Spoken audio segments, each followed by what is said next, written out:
Здраволорун, мен атым Паша, мен ыллыр писирденимим Умсура.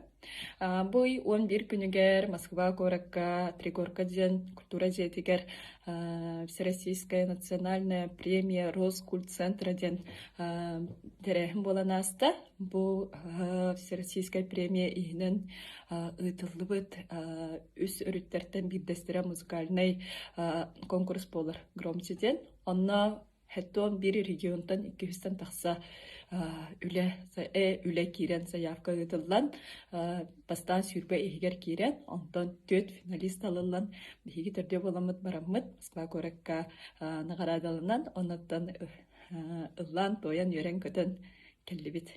Вот. Сирдәм сүздик аста